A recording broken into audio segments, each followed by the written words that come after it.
The Mandalorian, Episode 1 and Episode 2. I'm Joe. Please subscribe to our channel. Hope to have you along for the ride. Plenty of other great videos coming up. The Mandalorian came out last week. I struggled with what I was going to do regarding a review on it because I didn't feel there was a lot of meat in the story to really sink my teeth into, except for maybe that salacious crumb that was on the spit. Even that was pretty thin.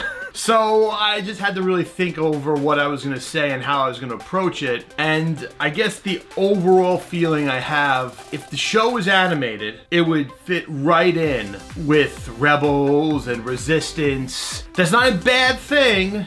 When the logo came up on the screen, TVPG, I was like, I mean, it is Disney Plus, and maybe in our heads, we thought Disney Plus was gonna give us the kind of more adult-oriented content. Maybe it's not. Maybe it's gonna be more kid-friendly, which again is not a bad thing, because Star Wars has always been kid-friendly. That was why I fell in love with it when I was 4 or 5. It was light, easy fun.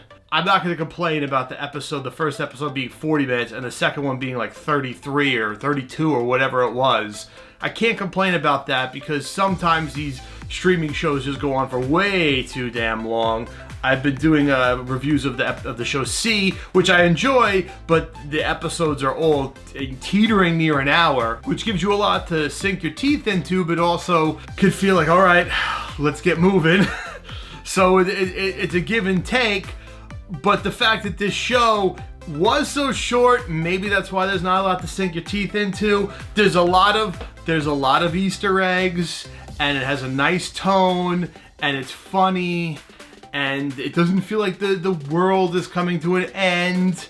So there's an element of that you could just sit in and enjoy. Maybe expectations from me were, we've been having diminishing returns with these films, and maybe The Mandalorian's gonna be the thing that really brings the fire. It didn't do that to me yet, but I'm gonna watch every episode, and maybe as we get through it, it's gonna really hook you in. We'll see.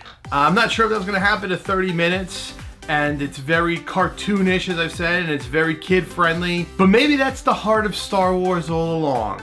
At the end of the first episode, when they, spoilers, unveiled the baby Yoda, which is, we don't know yet, a Yoda clone, found one of his species somehow. We don't know. They didn't reveal any toys of this because they wanted to keep it a secret, but goddamn, you know this is gonna be a big toy seller. And all I could help think about is, one of the days I watched The Mandalorian, I had Comedy Central on. They had a rerun of the South Park episode with the Jonas Brothers and Mickey Mouse. And after Mickey Mouse gives a vicious beating to one of the Jonas Brothers, goes, "Now get out there and make me some goddamn money!" That's what I thought. That baby Yoda is just gonna be nothing but off-the-shelf toys, and they're gonna have a lot of it. Plushes, action figures, gigantic pillows, pop figures. Maybe that's the heart of Star Wars the whole time. Merchandising and getting you to buy stuff and getting you more immersed in other ways. But as you can tell by my tone, I'm not overly through the roof enthused at this point, but I'm gonna watch some more episodes. As far as what happened in the episodes, could really sum it up very quickly. He's a bounty hunter out there alone in the wild, and he takes on contracts. He's taken on a big contract for what looks like some sort of Imperial remnant guy. We don't know. He's got a bunch of stormtroopers around him and some kooky-looking doctor to go get this subject and bring it back to him. It ends up being Yoda, baby Yoda, and that's the end. That's episode 1. Episode 2, the Jawas screw up his ship, and he has to go negotiate with them, and he has to get them a big egg, and then he takes back off. That's what happened in the 2 episodes. Mixed with a lot of Easter eggs, a lot of feel of Star Wars, and a pseudo Star Wars Western soundtrack, and Nick Nolte's creepy Ugnut character, and IG-11 here, who hopefully will be back. I don't know, because that's the other thing. They have it. The 2 episodes have showed that it's just the Mandalorian, and whoever else is in the episode is showed as a co-star. So there hasn't been a credit that's shown like 5 or 6 regular characters. So I get a feeling it really is just going to be about the Mandalorian and rotate people in and out. It was fun. It was quick, and I'm looking forward to episode 3, and maybe something interesting will start happening in episode 3. But that's it. episode 1 and 2 of The Mandalorian. I am going to do episode 3. I am going to do the rest of them. So I just wanted to get my episode 1 and 2 in for continuity.